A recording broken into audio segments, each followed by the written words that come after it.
Imagine living in a world where a simple fever could change your fate overnight. No hospitals glowing in the dark, no antibiotics waiting on a shelf, no doctors you could call in an emergency.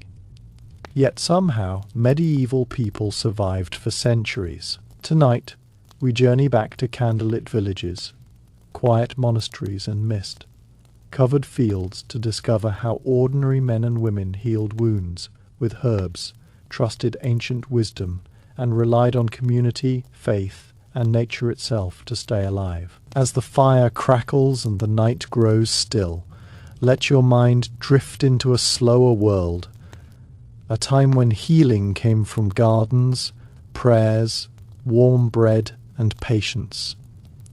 Close your eyes, relax, and travel back with me to uncover the gentle secrets of how humanity endured long before modern medicine existed. Long before antibiotics, anesthesia, germ theory, or sterile hospitals existed, medieval people lived in a world where illness was an ever-present companion and survival depended on a mixture of inherited knowledge, religious faith, practical observation, herbal experimentation, and community cooperation. Life expectancy was shorter not simply because diseases were more deadly, but because even minor injuries could become fatal without modern treatment. Yet medieval societies were not ignorant or helpless. They developed complex systems of healing shaped by ancient Greek and Roman medical traditions, local folk practices, and deeply rooted spiritual beliefs. At the heart of medieval medicine stood the theory of the four humours: blood, phlegm, yellow bile, and black bile, derived from classical physicians such as Hippocrates and Galen. Health was believed to arise from a balance among these humours, while disease resulted from imbalance. Physicians diagnosed illness by examining pulse, urine colour, complexion, and even personality changes, interpreting symptoms as signs that one humour had become excessive or deficient. Treatments aimed not at destroying pathogens, whose existence was unknown, but at restoring harmony within the body through diet, bloodletting, purging, or herbal remedies. Herbal medicine formed the backbone of everyday healthcare. Monasteries, village healers, midwives, and wise women cultivated extensive knowledge of plants and their effects. Garlic, honey, sage, thyme, rosemary, mint, and chamomile were used widely for infections, digestion, wounds, and fevers. Willow bark, containing salicin, the natural precursor to aspirin, was administered for pain relief centuries before modern chemistry isolated its active compound. Honey served as an antiseptic dressing for wounds, helping prevent infection even though medieval healers did not understand bacteria. Poultices made from crushed herbs, animal fats, and minerals were applied to injuries, while teas and tonics addressed internal ailments. Much of this knowledge came from generations of observation. Treatments survived because people noticed what worked, even if explanations were rooted in superstition or astrology. Medical practitioners varied greatly in training and social status. University, educated physicians were rare and served mainly wealthy urban populations, relying heavily on classical texts written in Latin. Surgeons, often organized into guilds, performed practical procedures such as setting bones, treating wounds, amputations, and removing arrows after battles. Barbers frequently doubled as surgeons, conducting bloodletting, tooth extractions, and minor operations. At the community level, Midwives played an essential role, guiding childbirth and women's health using experience rather than formal education. Folk healers blended herbal knowledge with charms, prayers, and rituals believed to invoke divine assistance or ward off evil spirits, reflecting a worldview in which disease could have both physical and supernatural causes. Religion profoundly shaped medieval healthcare. Illness was often interpreted as a test of faith, divine punishment, or spiritual trial. People prayed to saints associated with specific diseases, undertook pilgrimages seeking miraculous cures, and relied on monasteries that functioned as early hospitals. Monastic infirmaries provided shelter, food, rest, and nursing care, often the most effective treatment available. Rest itself was recognized as therapeutic, even if understood spiritually rather than biologically. Monks meticulously copied medical manuscripts, preserving knowledge from antiquity that would later influence Renaissance medicine. Charity toward the sick was considered a moral duty, leading religious institutions to care for travelers, the poor, and the dying. Diet and lifestyle were central components of preventive medicine. Medieval medical manuals emphasized moderation in eating, drinking, sleeping, and emotional behavior. Physicians recommended seasonal diets aligning with humoral theory, warming foods in winter, cooling foods in summer. Bread, grains, vegetables, legumes, and occasional meat formed the core diet for most people, while spices were believed to balance bodily humors. Clean air was considered vital, leading people to avoid foul smells thought to carry disease, a belief that accidentally encouraged some hygienic practices. Bathing habits varied by region and era, while public bathhouses existed in many towns during earlier medieval centuries. Fears of disease transmission and moral concerns later reduced their popularity. Despite limited understanding of infection, medieval people developed surprisingly effective wound treatments. Battlefield surgeons learned through experience that cleaning wounds, removing foreign objects, and applying certain herbal mixtures improved survival. Wine and vinegar were used to cleanse injuries because they seemed to reduce decay. Linen bandages were changed regularly, and cauterization stopped bleeding, albeit painfully. Fractures were immobilized using splints, and prosthetic limbs existed for amputees. Dental care involved rudimentary extractions, while toothaches were treated with herbal analgesics or heated instruments. Pain management relied on alcohol, opium derivatives, mandrake root, and henbane, substances capable of inducing sedation or partial anesthesia. Childbirth posed enormous risks, yet communities developed supportive systems around pregnancy and delivery. Midwives provided prenatal advice, assisted labor, and cared for newborns using herbal baths and swaddling techniques. Breastfeeding was strongly encouraged for infant survival, and wet nurses were employed when mothers could not nurse. High infant mortality shaped cultural attitudes toward childhood, but families invested significant emotional and practical effort in protecting children from illness through charms, amulets, and protective rituals alongside practical care. Epidemics represented the greatest challenge to medieval medicine. The Black Death of the 14th century revealed both the limitations and adaptive responses of society. Without knowledge of bacteria or fleas, people experimented with quarantines, isolation, and sanitation measures that, although imperfect, sometimes slowed transmission. Cities established plague regulations, restricted travel, and monitored ships arriving at ports. The concept of quarantine, 40 days of isolation, emerged during this period and remains a cornerstone of modern public health.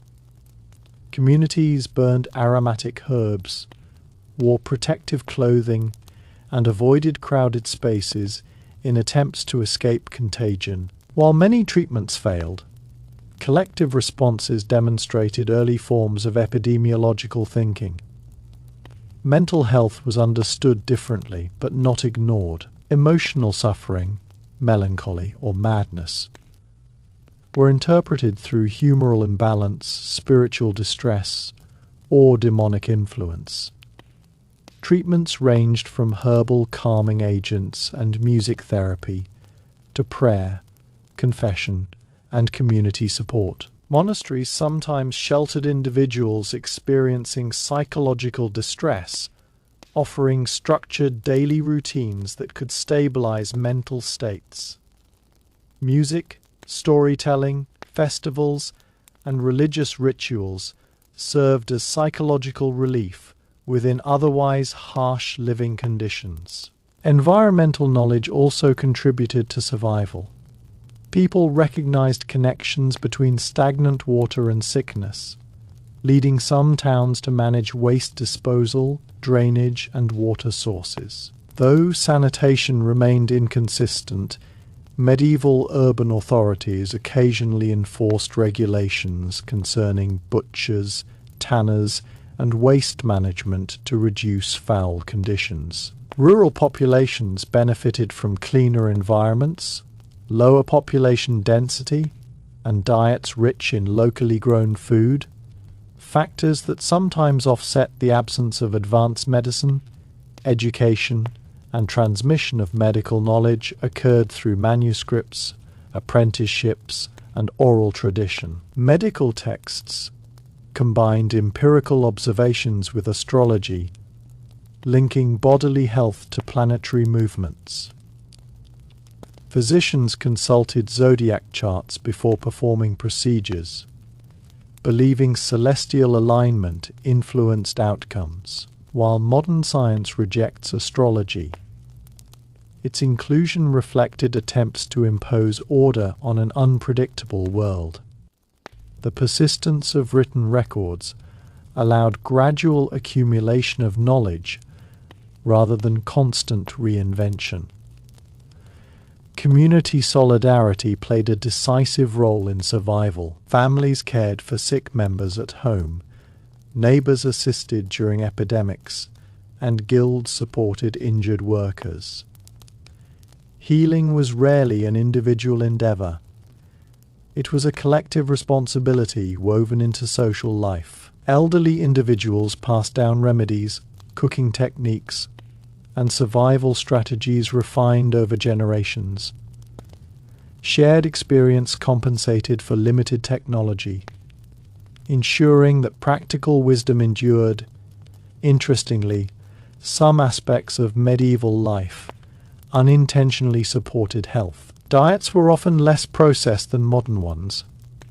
Physical activity was unavoidable, and exposure to diverse microbes during childhood may have strengthened immune systems. Seasonal rhythms regulated sleep patterns, and strong social bonds reduced isolation. Although mortality rates were high, resilience emerged from adaptability, observation, and cooperation rather than scientific precision. The transition toward modern medicine began slowly within the medieval world itself. Translations of Arabic medical texts reintroduced advanced surgical techniques, pharmacology, and hospital organization to Europe. Scholars built upon earlier knowledge, questioning tradition through observation and experimentation. Universities expanded medical study, laying foundations for anatomy, pathology, and eventually scientific medicine. Medieval survival strategies, therefore, should not be viewed as primitive failures. Beyond the familiar image of medieval sickness and suffering lay a quieter reality in which survival depended not on dramatic cures, but on countless small habits practiced daily. Medieval people lived in intimate relationship with nature, seasons, and bodily rhythms. And this awareness shaped how they managed health long before scientific explanations existed. Illness was not treated as an isolated biological event, but as something connected to environment, diet, emotion, spirituality, weather, and social harmony. Because professional physicians were scarce and expensive, most medical care happened inside homes, farms, monasteries, and village communities, turning ordinary people into active participants in healthcare rather than passive patients. Observation served as one of the most powerful tools available. Farmers noticed which herbs soothed stomach pain in livestock and applied similar remedies to humans. Mothers learned which foods helped children recover from fever. Shepherds recognized patterns between weather changes and outbreaks of illness. Over generations, these observations evolved into practical systems of knowledge transmitted orally through families. Recipes for healing salves, fever drinks, cough syrups, and wound ointments were guarded as valuable family traditions. Written herbals circulated among literate communities, describing plants with detailed illustrations, so even those unable to read Latin could identify healing species. The medieval kitchen functioned as a pharmacy. Everyday cooking ingredients doubled as medicine. Onion and garlic were eaten not only for flavor, but because they were believed to cleanse the body. Vinegar preserved food while also serving as a disinfectant wash. Fermented foods such as cheese, ale, and sour bread unintentionally supported gut health by introducing beneficial microorganisms. Broths made from bones and vegetables provided nutrition to the sick who could not chew solid food. Spices imported through trade routes, pepper, cinnamon, cloves, and ginger, were highly valued not merely as luxury items, but as substances believed to warm the body and prevent disease. Wealthier households stored spice mixtures specifically intended for medicinal use. Sleep and daily routine were regarded as medical necessities. Medieval life followed natural light cycles. Without electric lighting, people slept shortly after sunset and woke at dawn. Many practiced segmented sleep, resting in 2 phases during the night, which allowed quiet reflection, prayer, or gentle activity between periods of rest. Physicians warned that excessive worry, anger, or grief could disturb the humors and weaken the body. So emotional balance became part of medical advice. Music, storytelling, communal meals, and religious festivals offered psychological relief, reinforcing mental health through shared experience. Woman played an especially crucial role in maintaining health. Knowledge of childbirth, infant care, herbal medicine, and nutrition rested largely with women, whose expertise often exceeded that of formally trained male physicians in practical matters. Midwives were trusted authorities, capable of diagnosing complications during pregnancy, preparing herbal infusions to ease labor pain, and reviving newborns who struggled to breathe. They also treated common illnesses among children, whose survival required constant vigilance in a world without vaccines. The transmission of women's medical knowledge formed an invisible but essential foundation of medieval healthcare systems. Injuries from daily labor were common, particularly among farmers, craftsmen, and soldiers. Repeated physical strain led to joint pain, fractures, and wounds. Yet medieval communities developed effective rehabilitation practices. Massage using herbal oils relieved muscle stiffness, while warm baths infused with medicinal plants helped recovery. Splints fashioned from wood stabilized broken limbs, and survivors of injuries often returned to work after long healing periods supported by family and guild networks. Guild organizations sometimes provided financial aid to injured members, recognizing that survival required economic as well as physical recovery. The role of smell in medieval medicine reveals how people tried to understand invisible threats, because disease seemed to spread through foul air. Individuals carried scented herbs, flowers, or pomanders filled with aromatic substances. Streets were occasionally cleaned or covered with rushes and herbs to improve air quality. While the theory behind these practices was incorrect, some actions inadvertently reduced exposure to contaminated waste, illustrating how partial understanding could still produce beneficial outcomes. Hospitals during the later medieval period were not centers of advanced surgery but places of care, rest, and dignity. Patients received warm beds, regular meals, spiritual comfort, and attentive nursing, conditions that significantly improved chances of recovery from many illnesses. Clean bedding, isolation of the very sick, and structured routines created environments closer to modern nursing care than often assumed. Compassion itself became a therapeutic force. Caregivers believed that kindness aided healing, and many patients survived because they were nourished and protected, rather than subjected to aggressive interventions. Trade and cultural exchange expanded medical understanding. Contact with the Islamic world introduced European physicians to sophisticated medical texts, surgical instruments, and pharmacological knowledge, preserved and enhanced by scholars in cities such as Baghdad and Sifadoba. Translated works described cataract surgery, detailed anatomical observations, and refined drug preparation methods. These exchanges demonstrate that medieval medicine was part of a global network of learning rather than an isolated European phenomenon. During times of crisis, communities adapted creatively. When plague struck, some towns established early public health boards to monitor disease spread. People marked infected houses, avoided gatherings, and modified burial practices. Though fear and misunderstanding sometimes led to harmful social reactions, these measures represented humanity's early attempts to manage pandemics collectively.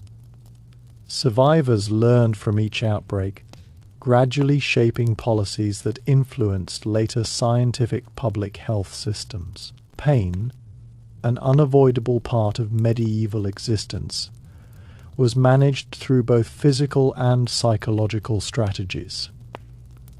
Alcoholic drinks, such as ale and wine, dulled discomfort, while herbal sedatives eased suffering during procedures. Religious belief also helped individuals endure pain by framing it within narratives of redemption or spiritual purification.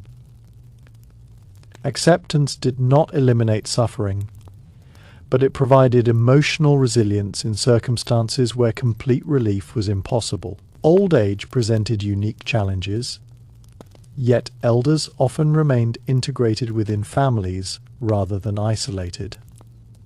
Their survival depended on social value as much as physical strength. Elderly individuals served as storytellers, advisors, and guardians of communal memory, ensuring they received care despite declining health.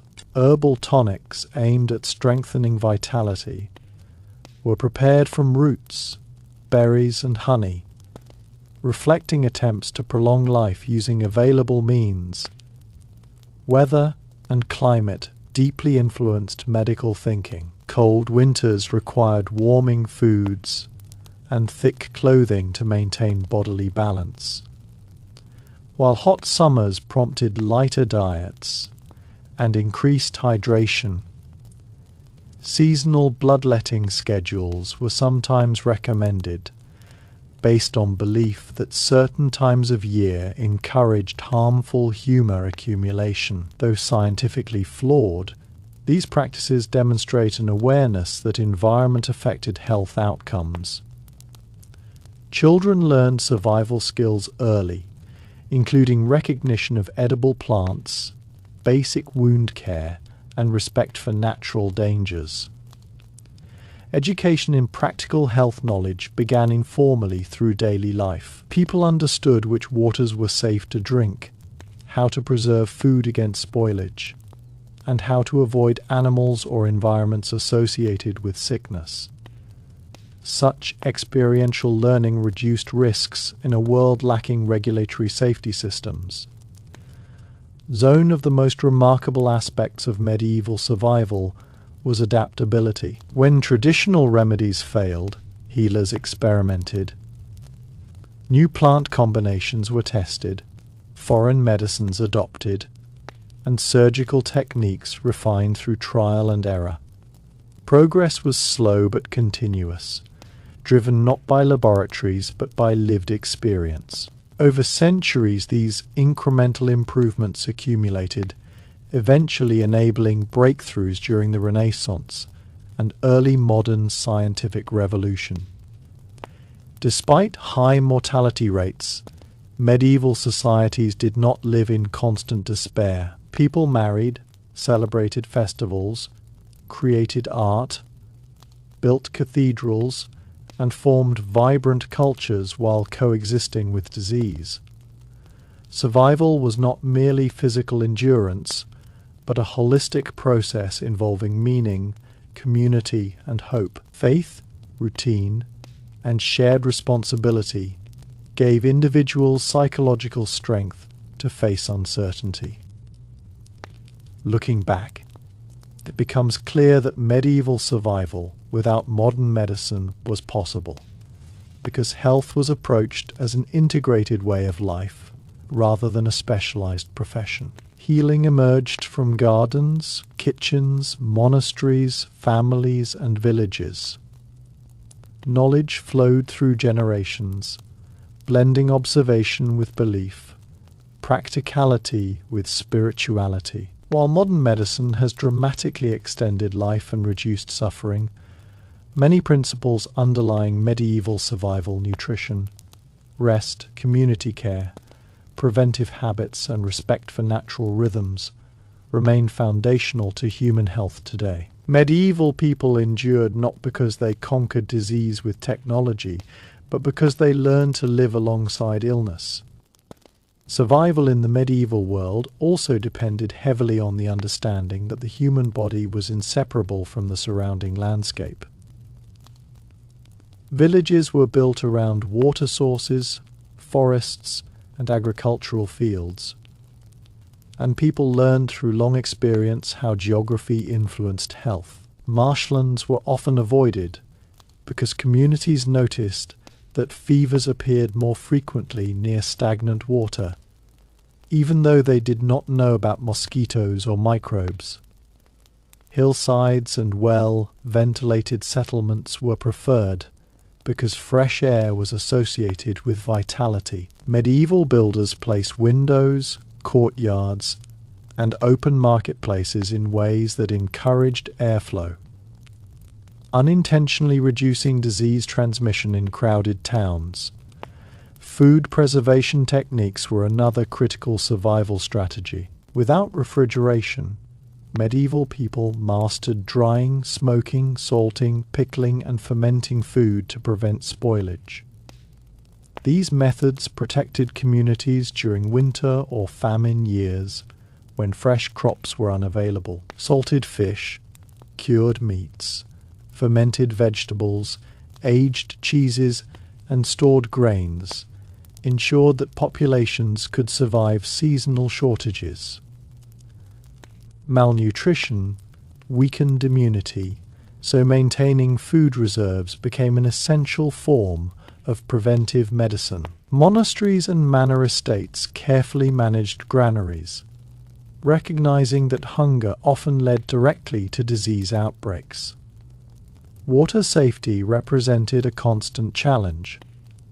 Clean drinking water was not guaranteed. Yet medieval societies developed coping strategies. Wells were protected from contamination, and boiling water for brewing ale or making soups reduced harmful pathogens without people understanding why. In many regions, weak ale or beer was consumed daily because fermentation made it safer than untreated water. Children drank diluted ale as a normal part of diet, which ironically protected them from waterborne illnesses. Wine served similar purposes in southern regions, often mixed with water to improve safety and taste. Clothing and textiles also contributed to health. Wool garments provided insulation against cold climates, preventing hypothermia and respiratory illness. Linen undergarments absorbed sweat and could be washed more easily than outer clothing, helping maintain hygiene standards within available technology. Seasonal clothing changes were recommended by physicians who believed improper dress disturbed bodily balance. Fur linings, cloaks, and layered garments were not only fashion but survival tools against environmental stress. The medieval relationship with animals further shaped health practices. Livestock lived close to humans, creating risks of disease transmission, but also opportunities for observation. People noticed when animals fell ill and sometimes avoided consuming meat from sick livestock. Veterinary knowledge overlapped with human medicine.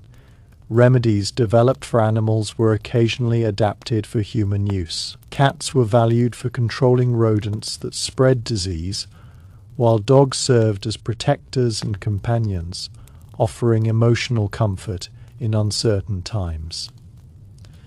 Fire and heat played a central role in both daily life and medicine. Hearth fires warmed homes, dried damp clothing, and reduced mold growth inside dwellings.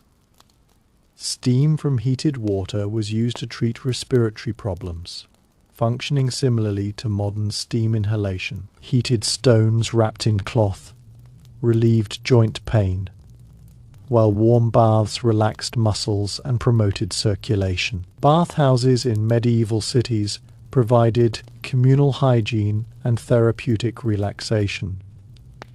Though attitudes toward bathing shifted over centuries due to fears about disease spread, the psychological dimension of survival cannot be overstated. Medieval life included constant reminders of mortality, plague, famine, war, and childbirth risks. Yet cultural frameworks transformed fear into meaning. Religious rituals structured daily existence, providing predictability and emotional stability. Bells marked time for prayer, meals, and rest, creating rhythms that anchored mental well-being. Confession allowed individuals to release guilt and anxiety, functioning in many ways like psychological counseling. Festivals and holy days offered collective joy, reinforcing resilience during difficult seasons. Music, art, and storytelling served therapeutic roles as well. Traveling musicians, local celebrations, and communal dances lifted spirits and strengthened social bonds. Laughter and companionship reduced stress, even if people did not understand hormonal or neurological mechanisms. Emotional support networks ensured that illness did not lead immediately to isolation. Families gathered around sick beds, offering conversation, prayer, and comfort, reinforcing a sense that healing involved both body and soul. Education about health extended through apprenticeship systems. Young apprentices, working under craftsmen, learned how to treat burns, cuts, and repetitive injuries common in trades such as blacksmithing or carpentry. Knowledge about protective gloves, proper tool handling, and rest periods evolved through practical necessity. Maritime communities developed treatments for seasickness and injuries sustained during fishing voyages, while miners learned methods to manage breathing difficulties underground. Travelers carried portable remedies because journeys were dangerous. Pilgrims packed dried herbs, bandages, and protective amulets. Inns sometimes kept basic medical supplies for guests, recognizing that travelers frequently fell ill due to exhaustion or unfamiliar climates. Roads connected not only trade but medical ideas, spreading healing practices between regions. A remedy developed in one village could gradually become known across continents through merchants and pilgrims. Famine represented one of the greatest medical threats of the medieval era. When crops failed due to harsh weather or war, weakened populations became vulnerable to epidemics. Communities responded by rationing grain, sharing resources, and seeking alternative foods such as acorns, roots, or wild greens. Monasteries often distributed charity meals, preventing starvation among the poorest. These social safety mechanisms demonstrated early recognition that public health depended on collective responsibility. Another overlooked survival factor was adaptability to chronic illness. Without cures for conditions such as arthritis, asthma, or visual impairment, medieval societies adjusted roles within families and workplaces. Individuals unable to perform heavy labor contributed through crafts, teaching, childcare, or religious service. Survival therefore included social inclusion, rather than purely physical recovery. Communities valued contribution in diverse forms, enabling individuals with limitations to remain supported. Medical symbolism and ritual objects also influenced healing outcomes. Amulets, relics, and protective charms were worn to ward off illness. While modern perspectives may classify these as superstition, belief itself provided comfort and reduced anxiety, which can influence recovery even today through placebo effects. Ritual washing, blessing of food, and sacred oils created psychological assurance that one was protected, reinforcing hope during uncertain illness.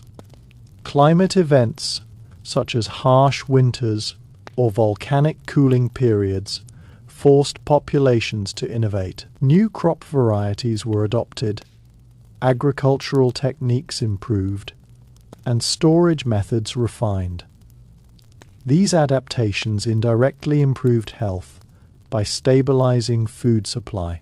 Medieval farmers rotated crops, enriched soil with manure, and experimented with planting schedules to reduce famine risk, demonstrating practical ecological understanding.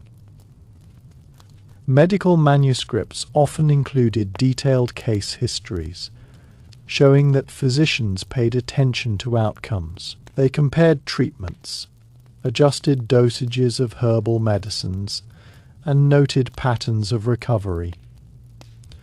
Although lacking experimental science, this gradual accumulation of experience represented an early form of empirical learning. Knowledge advanced slowly but persistently, driven by observation and necessity. Even death itself was approached with preparation that supported community stability. Rituals surrounding dying ensured emotional closure, reducing trauma among surviving family members. The dying received spiritual care, companionship, and comfort measures resembling modern palliative care. Acceptance of mortality allowed societies to continue functioning, despite frequent loss, preserving psychological resilience across generations. Trade routes connecting Europe, Asia, Africa, and the Middle East brought not only goods but medical innovations. Sugar was initially valued as medicine before becoming a common food. Distillation techniques introduced stronger alcohol used for disinfecting wounds and preserving medicinal extracts. Paper manufacturing enabled wider circulation of medical texts, accelerating knowledge sharing. Each technological improvement subtly strengthened humanity's ability to survive illness. What becomes evident when examining medieval survival is that health was embedded in culture itself. Medicine was not confined to hospitals or specialists. It existed in agriculture, religion, architecture, family life, and seasonal customs.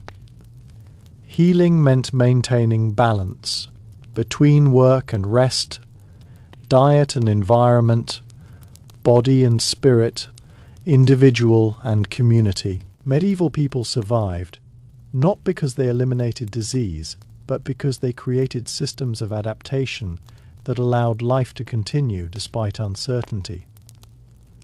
The medieval experience reminds us that resilience often arises from cooperation rather than technology alone. Communities shared food, knowledge, labor, and emotional support, creating networks strong enough to withstand repeated crises. Through herbal wisdom, social cohesion, environmental awareness, and spiritual meaning, medieval societies sustained human life.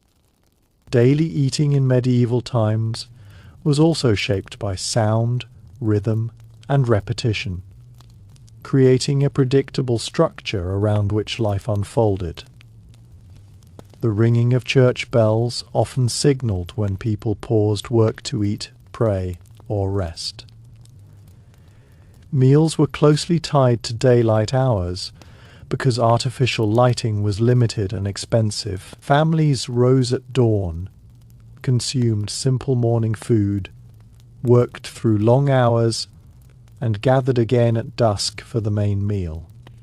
Food preparation itself demanded time and cooperation. Grinding grain into flour required either hand-operated querns or visits to communal mills controlled by local lords, where peasants paid taxes in grain. The act of turning harvested crops into edible food represented a long chain of labor involving farmers, millers, bakers, brewers, and cooks.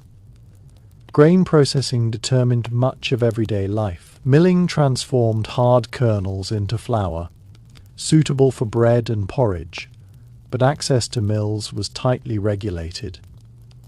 Lords often required peasants to use specific mills, collecting fees that reinforced feudal authority. Flour quality varied greatly, depending on how finely it was ground and how much bran remained. Dark bread contained more nutrients, but was associated with poverty, while refined white flour symbolized wealth, even though it removed valuable fiber and minerals. This contrast revealed how social prestige sometimes outweighed nutritional value. The medieval kitchen environment differed dramatically from modern kitchens. Smoke from open hearth fires filled homes constantly, darkening walls and ceilings. Cooking tools were simple: iron pots, wooden bowls, clay vessels, knives, ladles, and occasionally metal pans for wealthier households. Heat control was difficult, so cooking relied heavily on experience rather than precise measurement. Recipes described processes vaguely, assuming cooks already understood techniques passed through tradition. Meals often cooked slowly throughout the day, allowing flavors to develop while freeing people to perform other tasks. Food safety was an ongoing challenge. Without refrigeration, ingredients spoiled quickly, especially during warm months. People relied on smell, taste, and appearance to judge whether food remained edible. Fermentation, salting, and drying reduced risks, but could not eliminate them entirely. Illness caused by spoiled food was common, though medieval people interpreted sickness through spiritual or humoral explanations, rather than microbial understanding. Despite limitations, many preservation methods were surprisingly effective, allowing communities to store food for months. Another important aspect of medieval diets was texture. Much of everyday food was soft or semi-liquid because cooking methods emphasized boiling and stewing.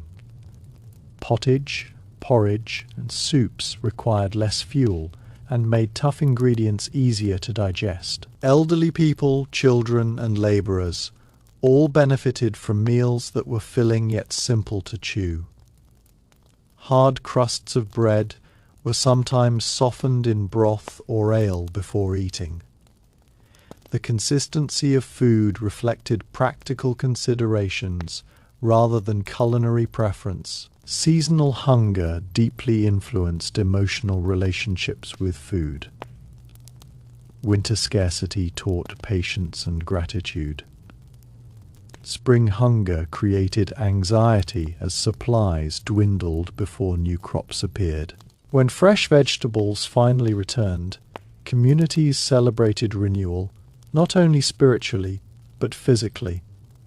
The first green shoots symbolized survival after months of monotony. These cycles shaped medieval psychology, reinforcing humility toward nature and awareness of dependence on successful harvests.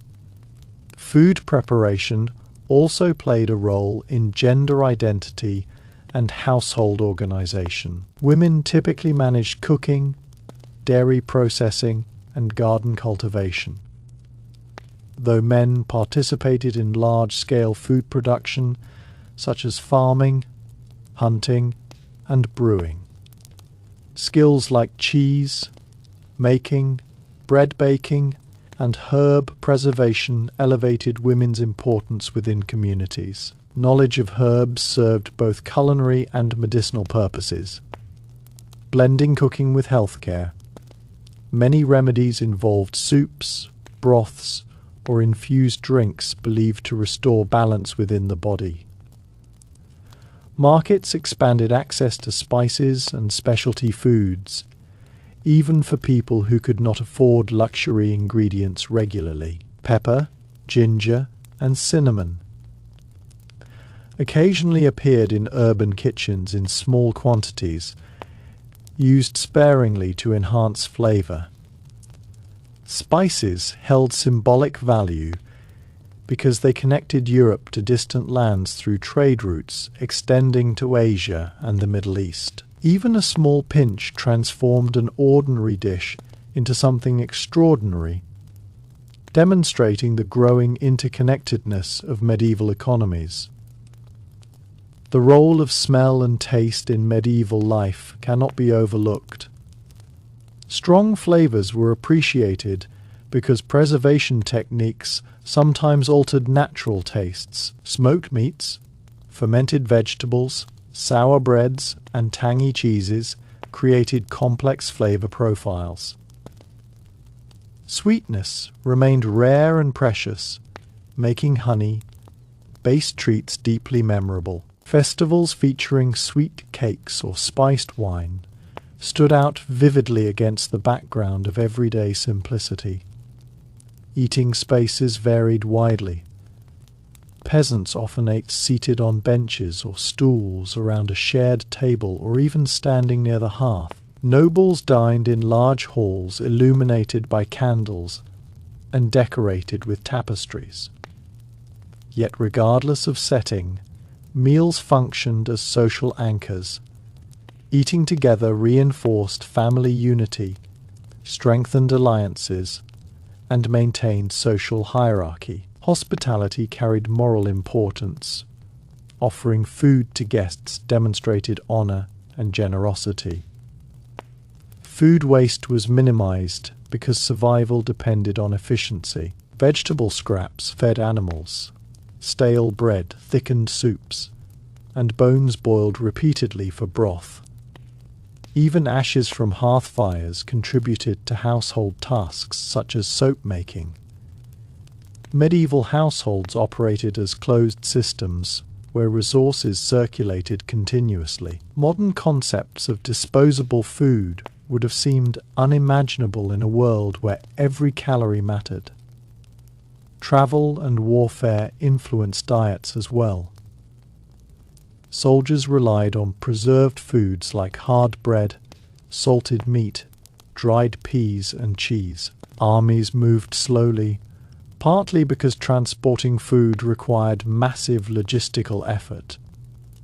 Siege warfare often revolved around starvation rather than direct combat, proving how food availability determined military outcomes. Civilians trapped in besieged cities endured extreme hunger, sometimes resorting to desperate measures that became grim historical legends. Education about food extended beyond survival into moral philosophy. Religious teachings warned against gluttony, while encouraging moderation and gratitude.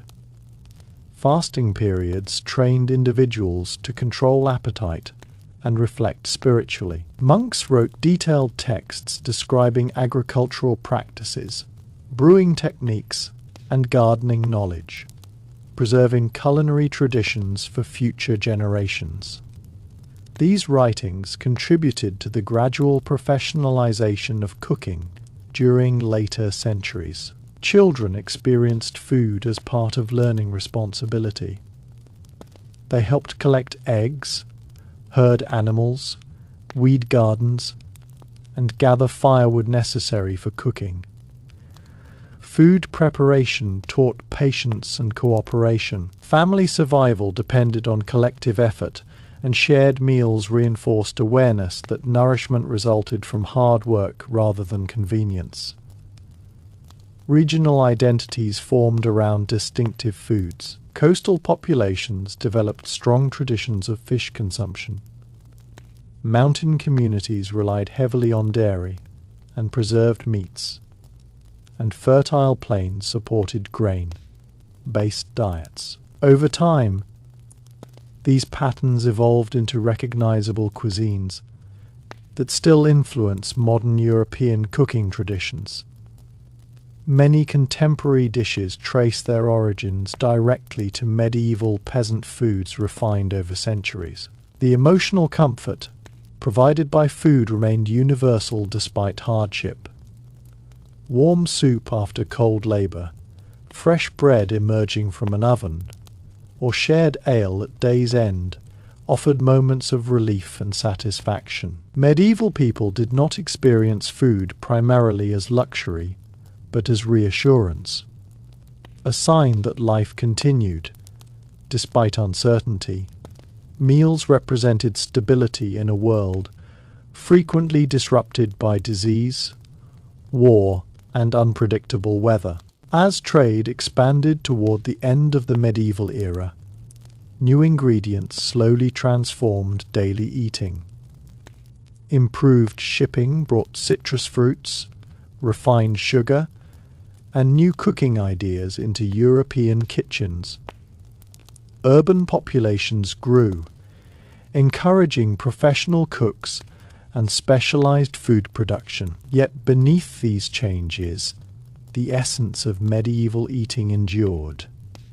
Reliance on seasonal produce, respect for preservation, communal sharing, and deep awareness of nature's power over human survival. In countless homes illuminated by firelight, medieval families repeated the same rituals day after day, kneading dough, stirring pots, slicing cheese, pouring ale, and gathering around modest tables. These routines connected generations through shared experience, shaping cultures that valued resilience, cooperation, and gratitude. The ordinary meals of medieval people, humble though they were, formed the quiet foundation upon which societies endured for centuries, proving that history is not only written in battles and kings, but also in the simple act of people coming together to eat, survive, and hope for tomorrow's harvest. In addition to herbal remedies, religious faith, and community care, medieval survival without modern medicine depended greatly on humanity's ability to interpret patterns in suffering and transform hardship into systems of learning. Medieval people lived in constant dialogue with uncertainty. Every illness became a lesson observed carefully, remembered collectively, and retold across generations. Unlike modern societies that rely on laboratory confirmation, medieval communities relied on accumulated memory. Grandparents recalled which winters brought fevers. Farmers remembered which crops failed before outbreaks of sickness. And healers compared symptoms from past cases to guide treatment. Memory itself became a medical archive preserved through storytelling, rather than scientific journals. One of the most important survival tools was adaptability to changing environments. Medieval populations frequently faced migration caused by war, famine, or natural disaster. When relocating, communities transported seeds, livestock breeds, healing herbs, and practical knowledge essential for survival. Migrating groups recreated familiar agricultural systems in new landscapes, carefully observing soil conditions, rainfall patterns, and local plants. Over time, they integrated new medicinal species into their practices, expanding pharmacological knowledge through experience rather than experimentation in controlled environments. Fire management inside homes illustrates another overlooked health strategy. Medieval households maintained continuous hearth fires not only for warmth, but for cooking, sterilization, and preservation. Heat destroyed parasites in food and water, while smoke discouraged insects that carried disease. Drying herbs above fireplaces preserved medicinal plants for winter use. Cooking thoroughly became a survival habit, even without awareness of bacteria, reducing foodborne illnesses that might otherwise devastate families. The medieval relationship with time itself contributed to health resilience. Without strict industrial schedules, work intensity followed natural energy cycles. Agricultural labor demanded effort during planting and harvest seasons, but allowed slower rhythms during colder months. These alternating periods prevented constant overwork and provided opportunities for recovery. Seasonal rest, storytelling evenings, and communal gatherings restored psychological balance after physically demanding periods. Medical astrology, though scientifically inaccurate, represented an attempt to predict health risks. Physicians consulted celestial charts to determine auspicious days for treatments or surgeries.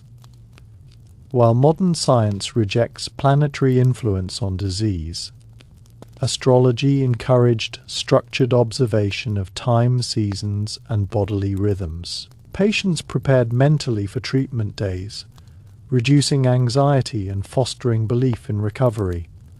The psychological reassurance associated with ritual timing sometimes improved outcomes through increased patient cooperation and reduced stress. Smell and taste were essential diagnostic tools. Physicians analyzed urine color, breath odor, skin texture, and even the flavor of bodily fluids to identify illness. Though lacking microscopes, they relied on sensory analysis refined through practice. Experienced healers distinguished between fevers, digestive disorders, and respiratory diseases, based on subtle differences in symptoms. This intense reliance on human senses cultivated observational skills rarely required in modern technology-driven medicine. Medieval people also survived by cultivating tolerance for discomfort. Minor illnesses were managed at home rather than treated as emergencies. Rest, warm food, herbal teas, and patience allowed the body to recover naturally from many infections. Frequent exposure to environmental microbes during childhood may have strengthened immune responses over time. While mortality remained high, survivors often developed resilience to diseases encountered repeatedly within their communities. Another crucial aspect was communal labor sharing during illness. When a farmer fell sick, neighbors harvested crops on his behalf. When a mother was bedridden, relatives cared for children and livestock. Survival depended not only on curing disease, but on preventing illness from destroying livelihoods. Social cooperation functioned as economic medicine, ensuring that temporary sickness did not lead immediately to starvation or homelessness. Monastic gardens deserve particular attention for their medical importance. Monks meticulously cultivated medicinal plants, organized according to healing properties. These gardens served as experimental centers where herbal combinations were tested, recorded, and refined. Monastic scholars translated and copied medical texts from Greek, Roman, Arabic, and Persian sources, preserving centuries of knowledge during times of political instability. Without these efforts, much of ancient medical wisdom might have disappeared entirely. Weather forecasting through observation also protected health. Farmers studied cloud patterns, animal behavior, wind direction, and seasonal plant changes to anticipate storms or droughts. Preparing food stores, repairing shelters, and adjusting clothing ahead of harsh conditions prevented exposure-related illnesses. This environmental awareness functioned as preventive medicine rooted in survival instinct rather than scientific instrumentation. Even architecture reflected medical thinking. Medieval cities sometimes separated noisy markets, livestock areas, and residential quarters to reduce unpleasant smells associated with sickness. Hospitals and leper houses were built outside city walls, unintentionally practicing isolation strategies that limited disease spread. Streets were occasionally widened to improve airflow, demonstrating early attempts at urban planning for health. Children's survival required continuous innovation. Swaddling techniques kept infants warm and protected fragile limbs, while herbal baths soothed skin infections.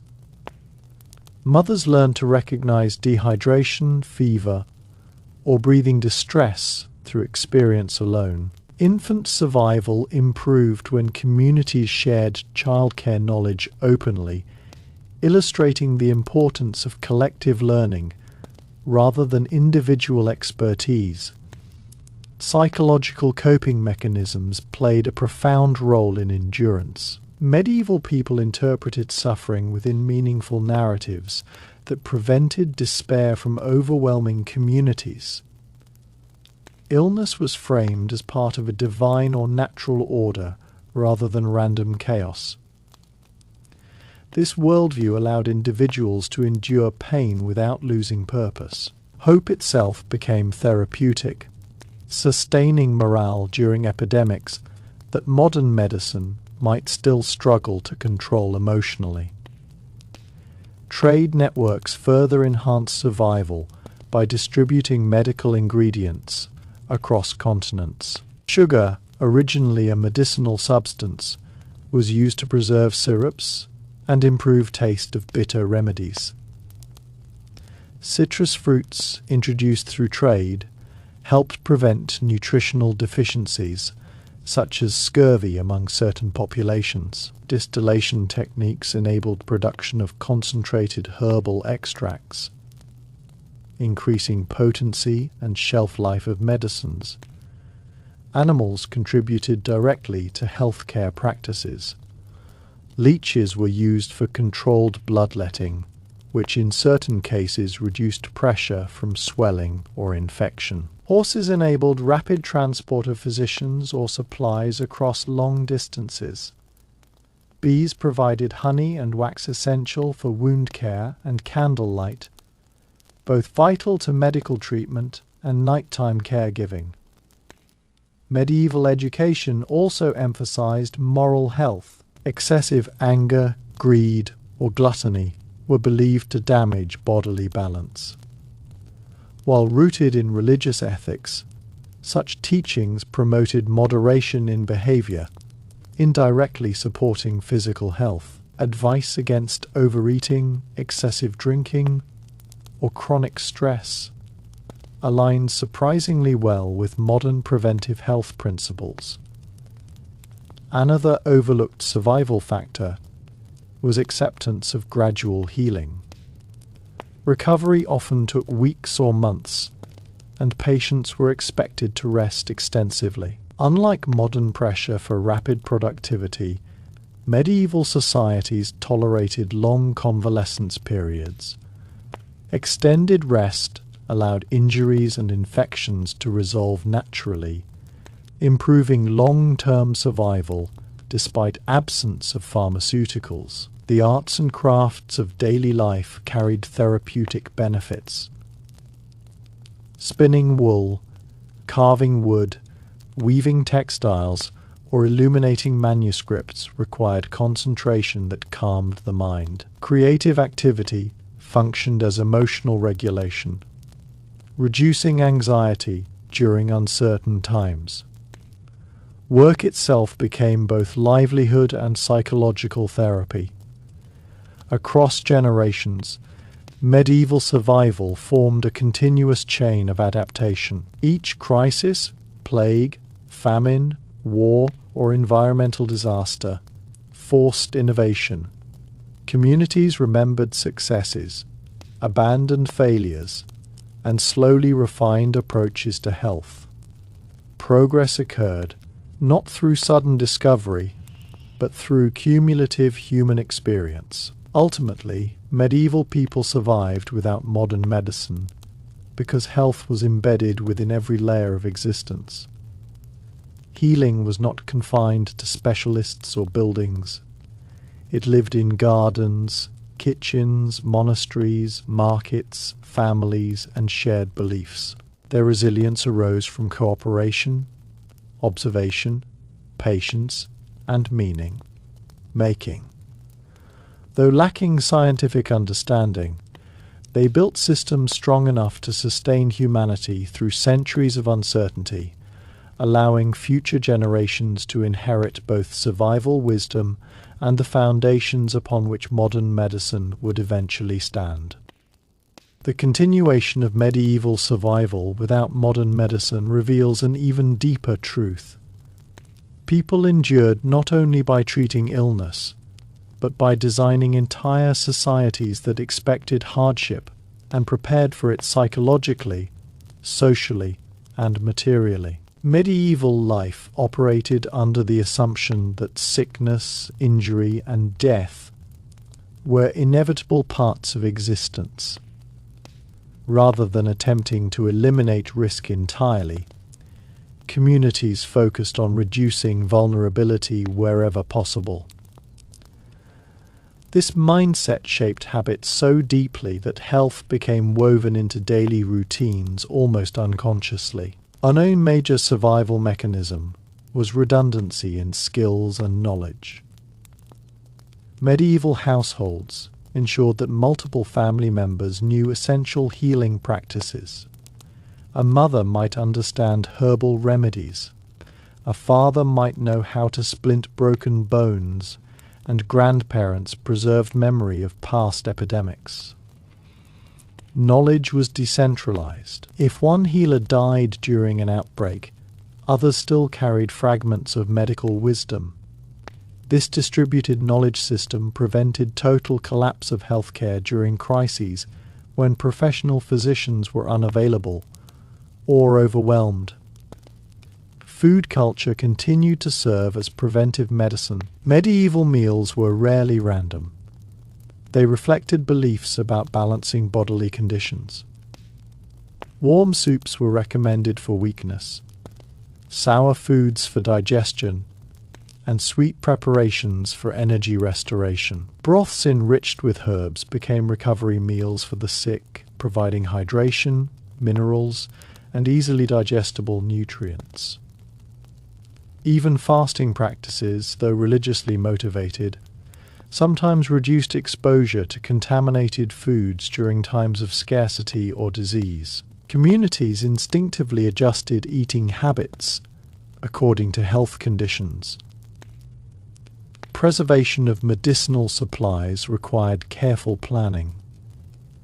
Herbs were harvested at specific seasons believed to maximize potency. Leaves were dried in shaded areas, roots stored underground, and flowers preserved in oils or alcohol extracts. Apothecaries organized shelves filled with powders, resins, minerals, and plant materials gathered from distant regions. These early pharmacies represented structured attempts to maintain medical readiness year round, especially during winter, when fresh plants were unavailable. Another subtle yet powerful factor in medieval survival was physical conditioning. Daily life demanded constant movement, walking long distances, carrying water, working fields, chopping wood, or constructing buildings. This continuous physical activity strengthened muscles, improved circulation, and supported cardiovascular health without intentional exercise programs. Even children developed endurance early through chores and outdoor play. While injuries were common, general physical robustness helped many individuals recover from illness more effectively. Air quality awareness shaped domestic habits. People opened windows when weather allowed, burned fragrant herbs to cleanse rooms, and avoided sleeping directly on damp ground. Beds were elevated to reduce exposure to cold air and pests. Straw mattresses were replaced periodically to remove parasites, and bedding was aired outside under sunlight. Though motivated by beliefs about miasma or bad air, these actions often reduced infestation and improved hygiene conditions. The medieval sense of community obligation also played a medical role during childbirth and illness. Women gathered to assist labouring mothers, sharing responsibility for both delivery and postpartum care. After childbirth, neighbours provided food, cleaned homes, and watched older children while the mother recovered. This structured social support reduced complications caused by exhaustion and malnutrition. Similarly, when someone became gravely ill, community members rotated caregiving duties, so families were not overwhelmed. Weather resilience represented another survival strategy. Medieval people prepared extensively for seasonal extremes by storing firewood, repairing roofs, insulating homes with textiles, and preserving food supplies. Preventing exposure to cold or hunger was often more effective than attempting to treat illness afterward. Preparedness itself functioned as medicine by minimizing the circumstances that produced disease. The role of silence and rest in medieval healing deserves attention. Without modern entertainment or constant stimulation, quiet environments were common. Monastic traditions emphasized contemplation and stillness, recognizing that mental calm supported physical recovery. Patients recovering from illness were often encouraged to avoid excessive conversation, noise, or emotional disturbance. This emphasis on tranquility mirrors modern recognition of stress reduction as a factor in healing.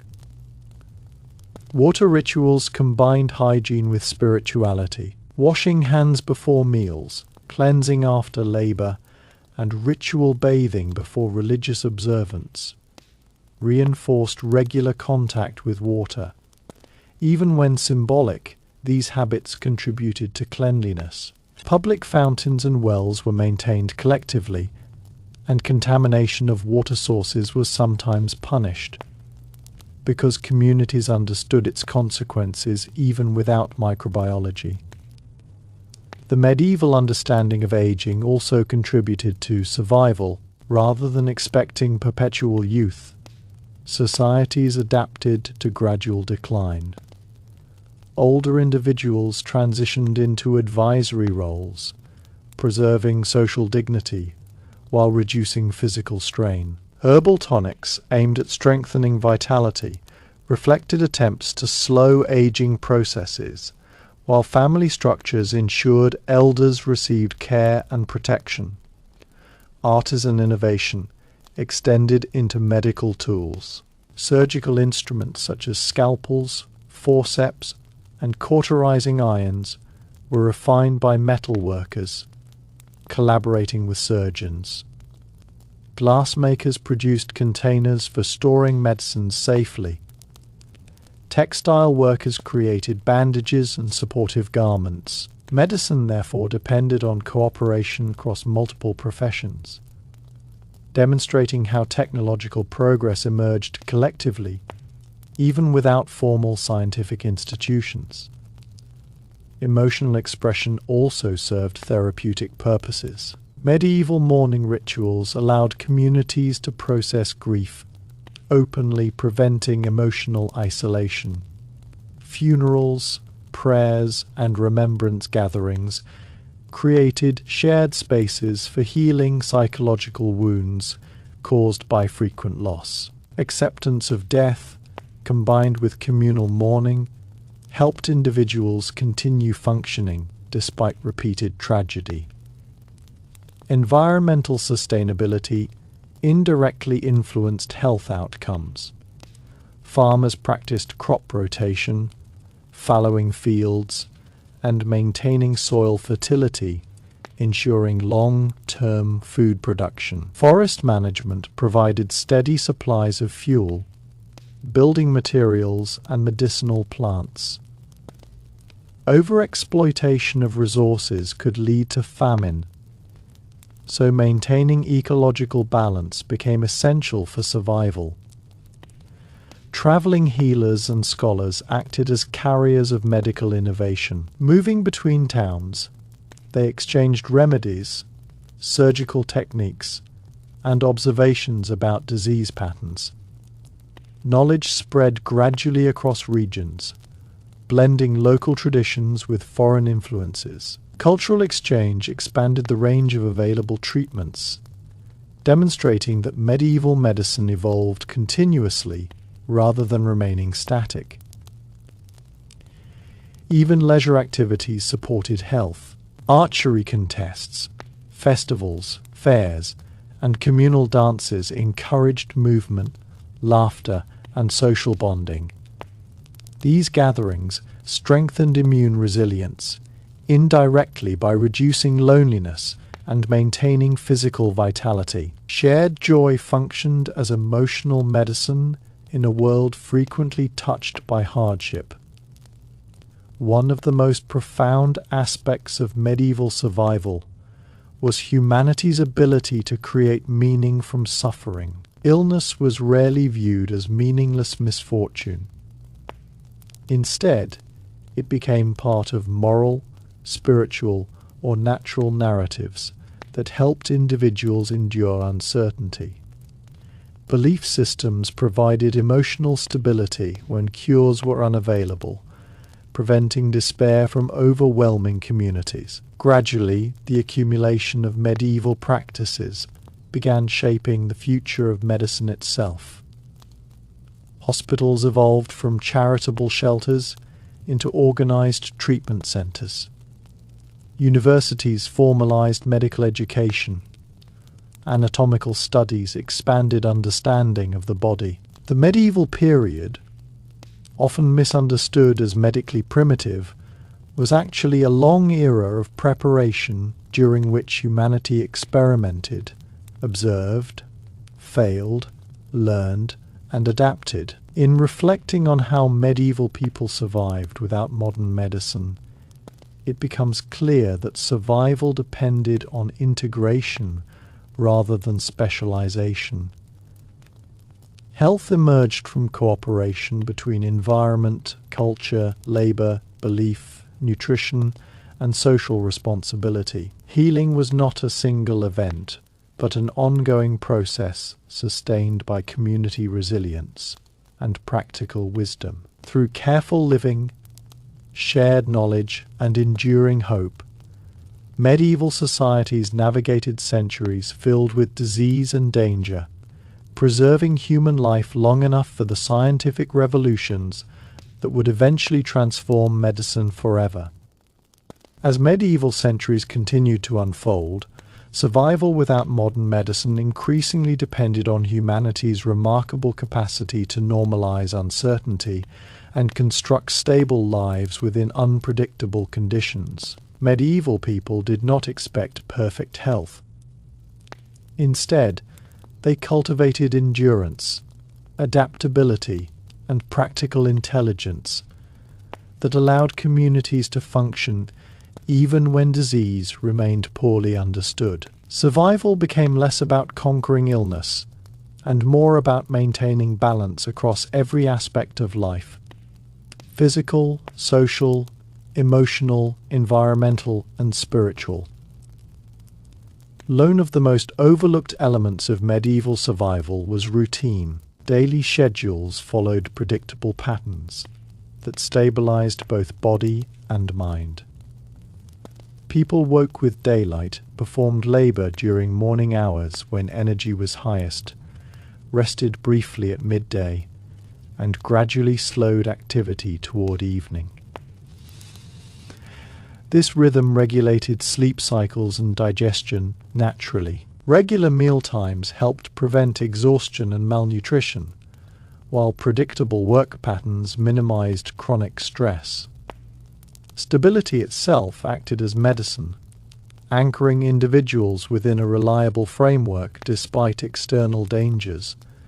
The medieval relationship with land ownership and agriculture also played a crucial medical role. Peasants cultivated small plots, not only for survival but for independence. Growing one's own food ensured control over diet quality and freshness. Access to vegetables, grains, and herbs reduced reliance on unpredictable markets. Even small household gardens contained medicinal plants ready for immediate use. This close relationship between people and land fostered nutritional resilience, protecting communities from widespread dietary deficiencies. Storage technology represented another silent health defense. Medieval households carefully monitored granaries to prevent mold contamination, rodent infestation, or spoilage. Grain bins were elevated or sealed. Smoke was used to repel pests, and stored food was inspected regularly. Although people lacked knowledge of toxins such as ergot fungus, they recognized visually when grain appeared unsafe, and often discarded suspicious supplies. Such observational caution prevented many poisoning incidents. Seasonal migration of labor also influenced health outcomes. Shepherds moved livestock to different pastures, reducing overgrazing and limiting parasite buildup. Fishermen followed seasonal catches, diversifying food intake. These movements reduced environmental pressure and exposure to localized disease clusters. Mobility itself became a survival strategy, spreading risk across regions rather than concentrating vulnerability in one place. The medieval approach to cleanliness, though different from modern standards, still included important hygienic practices. Hands were washed before meals in many households, especially among wealthier classes. Communal hand-washing basins appeared at feasts and monasteries. Clothing was periodically aired outdoors, and bedding exposed to sunlight, which naturally killed parasites. Floors covered with fresh rushes or herbs were replaced when they became dirty. These practices demonstrate an intuitive understanding that cleanliness influenced health, even without scientific explanation. Lighting sources influenced medical safety as well. Candles and oil lamps enabled nighttime caregiving, allowing families to monitor the sick continuously. Caregivers could administer remedies, offer water, or adjust bedding during fever episodes. Constant observation often meant early recognition of worsening symptoms, improving chances of survival through attentive nursing rather than advanced treatment. Another important survival factor lay in intergenerational living arrangements. Extended families lived together, ensuring that children, adults, and elders shared knowledge and responsibilities. Elderly individuals offered wisdom about past illnesses and remedies, while younger members provided physical labor. This collective living structure ensured that no individual faced illness entirely alone. Emotional security strengthened resilience during prolonged recovery periods. Medieval legal systems sometimes reinforced public health indirectly. Regulations governed slaughterhouses, waste disposal, and market cleanliness. Butchers were required to remove animal remains promptly, and certain trades considered harmful to health were restricted to specific areas. Though motivated partly by concerns about smell or morality, these laws reduced contamination within densely populated towns. Education about herbs and healing spread through illustrated manuscripts known as herbals. These books depicted plants alongside descriptions of their effects, allowing semi-literate healers to identify remedies visually. Apprentices copied these manuscripts repeatedly, ensuring survival of medical knowledge, even during wars or political upheaval. Knowledge preservation became a form of societal immune system, protecting humanity against intellectual loss. The medieval worldview also encouraged humility toward nature. Storms, droughts, and disease reminded people of human vulnerability, fostering cautious living. Communities avoided excessive exploitation of resources because environmental collapse directly threatened survival. Forest conservation, water management, and crop rotation were practiced not as environmental activism, but as necessary precautions for health and longevity. Music therapy appeared in monastic and courtly settings where melodies were believed to restore harmony within the body. certain chants were performed for the sick, creating calm atmospheres that reduced agitation and fear. While medieval explanations invoked spiritual harmony, modern understanding recognizes that music can lower stress hormones and support recovery. Another fascinating survival mechanism was tolerance built through gradual exposure. Children grew up interacting with soil, animals, and outdoor environments, encountering diverse microorganisms early in life. Though dangerous infections existed, this exposure may have strengthened immune responses in survivors. Rural lifestyles involving outdoor work and fresh air sometimes offered advantages compared to crowded urban environments. Craftsmanship influenced medical survival more than often acknowledged. Potters created ceramic vessels resistant to contamination, improving food storage safety. Glassmakers developed bottles suitable for preserving medicines. Blacksmiths forged surgical tools capable of precise cutting. Textile artisans produced clean linens essential for wound dressing. Medical care relied on the combined expertise of many trades rather than physicians alone. Mental resilience formed perhaps the strongest defense against illness. Medieval people cultivated patience because recovery often required time rather than immediate intervention. Illness was integrated into life narratives rather than treated as interruption. Communities adapted emotionally to recurring hardship, preventing widespread despair. Shared prayer, storytelling, and seasonal celebrations reinforced optimism even after devastating epidemics.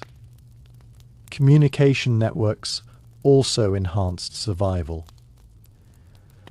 Messengers carried warnings about outbreaks between towns, allowing travelers to avoid infected areas. Merchants exchanged information about famine conditions or dangerous routes.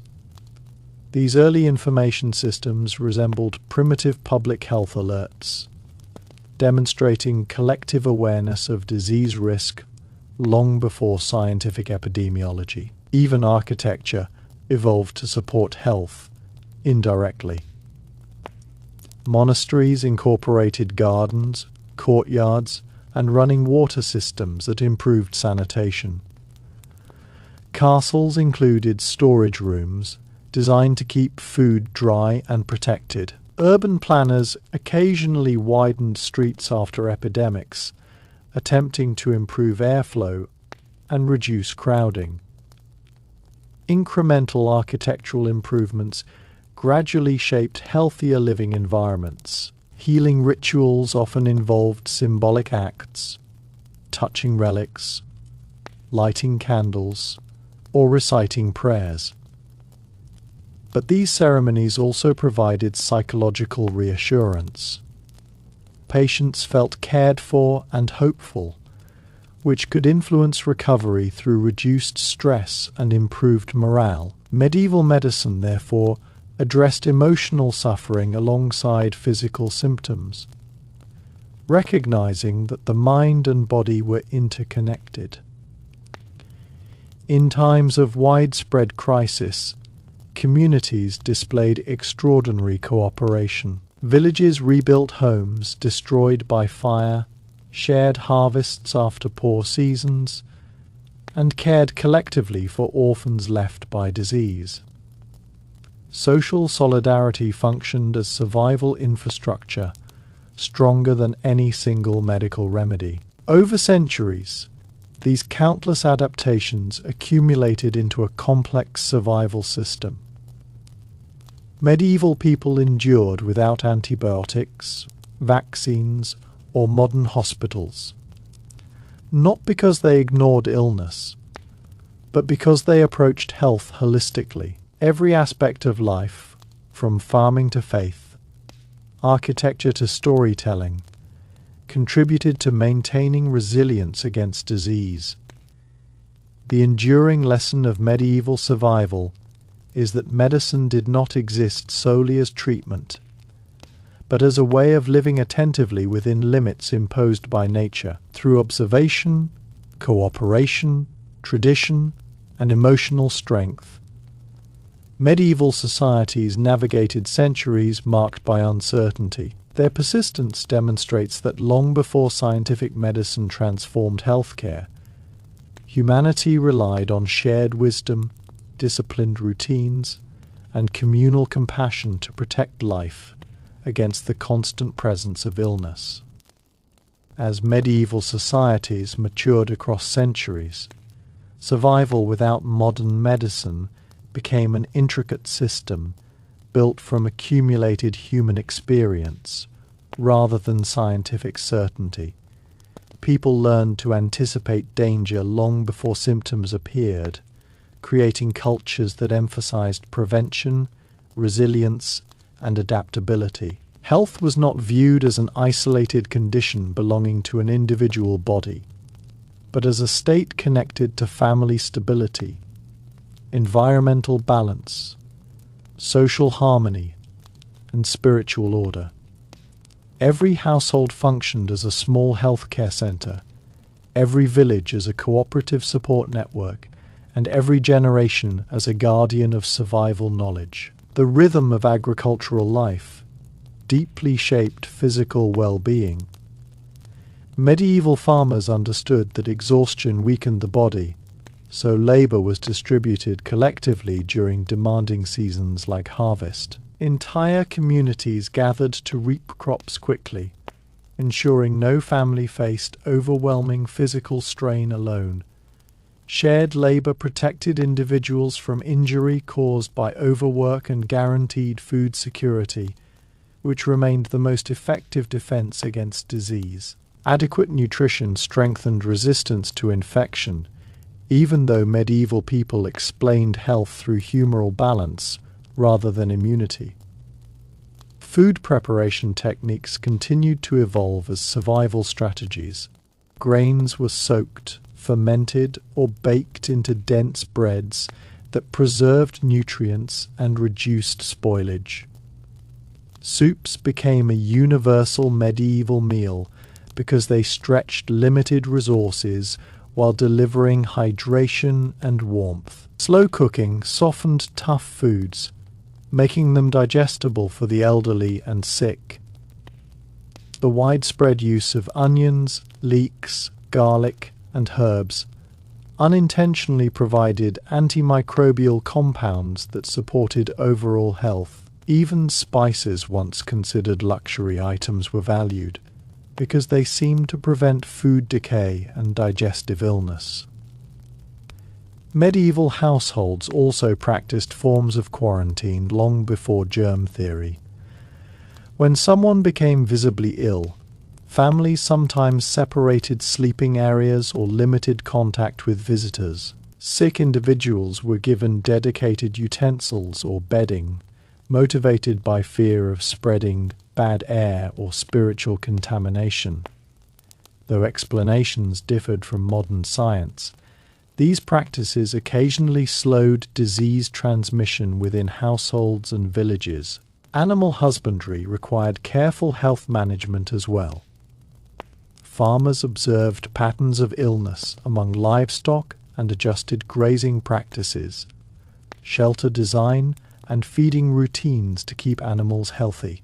Because human survival depended on animals for food, labor, and clothing, veterinary care indirectly supported human health.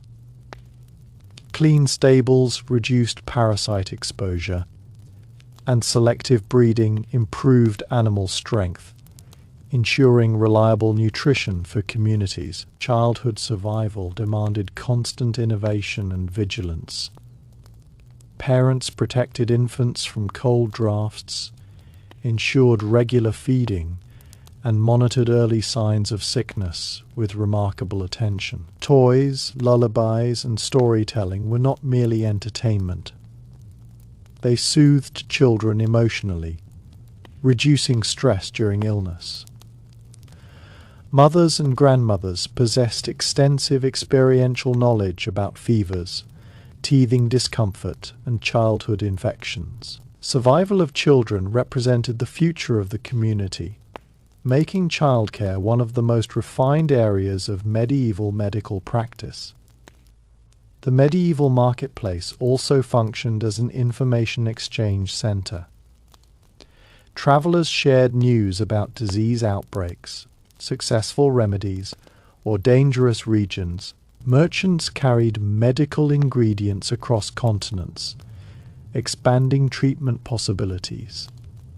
A healer in one town might adopt a remedy learned from a traveler who had encountered different medical traditions elsewhere. This informal exchange accelerated medical evolution through cultural interaction, rather than institutional research. Personal grooming practices played subtle but meaningful roles in health maintenance. Hair was trimmed to reduce lice infestation, nails cleaned to prevent infection, and beards washed regularly among certain populations. Perfumed oils served both cosmetic and hygienic purposes, masking unpleasant odors while discouraging insects.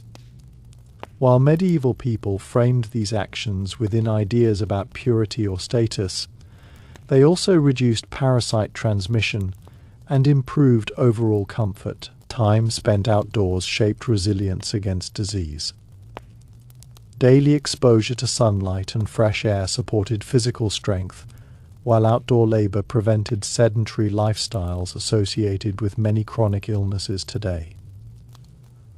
Walking long distances remained routine, improving endurance and cardiovascular health. Even religious pilgrimages, though spiritually motivated, promoted physical activity and mental renewal through travel and reflection. Education about danger formed another layer of survival. Children were taught to recognize poisonous plants, unsafe water sources, and hazardous environments. Knowledge of seasonal risks, such as spoiled winter food or summer heat exhaustion, was passed through proverbs and oral instruction. Cultural sayings functioned as health guidelines disguised as wisdom literature, ensuring practical lessons remained memorable across generations. Medieval warfare, though destructive, unintentionally advanced medical learning. Surgeons gained experience treating trauma injuries, leading to improved techniques for stopping bleeding, removing damaged tissue, and managing fractures. Battlefield necessity encouraged innovation, including better splints, surgical instruments, and wound cleaning methods. Knowledge developed in war later benefited civilian populations, gradually refining medical practice. Mental health survival depended heavily on communal belonging. Isolation was rare because life required cooperation, shared meals, religious gatherings, festivals, and communal labor reinforced social bonds that protected emotional stability. People facing grief or illness were surrounded by community members offering prayer, conversation, and assistance. Emotional support reduced despair and helped individuals endure prolonged suffering without psychological collapse. The medieval understanding of moderation served as preventive medicine. Excessive eating, drinking, anger, or idleness were believed to disrupt bodily harmony. Although framed morally, these teachings encouraged balanced lifestyles that limited many health risks. Advice promoting moderation in food and behavior aligns closely with modern principles of wellness. Another powerful survival mechanism was adaptability to chronic uncertainty. Medieval people expected life to change suddenly due to disease, weather, or conflict. This expectation fostered psychological flexibility. Communities stored supplies, maintained multiple income sources, and relied on extended family networks to absorb shocks. Preparedness reduced panic during crises and allowed quicker recovery after disasters. Craft traditions contributed directly to healing environments. Weavers produced warm blankets, protecting patients from cold stress. Carpenters constructed sturdy beds, elevating the sick above damp floors. Potters created containers resistant to contamination, improving food and medicine storage. Every craft supported health indirectly, demonstrating how survival depended on collaboration across society. Soundscapes of medieval life also influenced well-being. Church bells structured time, calming uncertainty through predictable rhythms. Songs sung during labor synchronized movement, reducing fatigue and fostering unity. Storytelling by firelight provided emotional comfort and mental distraction from pain or illness. Cultural practices therefore functioned as psychological medicine embedded within daily existence. Epidemics taught communities hard lessons about cooperation. After devastating outbreaks, towns often improved sanitation, regulated waste disposal, or reorganized housing arrangements. Collective memory ensured that mistakes were not easily forgotten. Survival knowledge accumulated slowly but steadily, shaped by both tragedy and resilience. Even death rituals contributed to community health.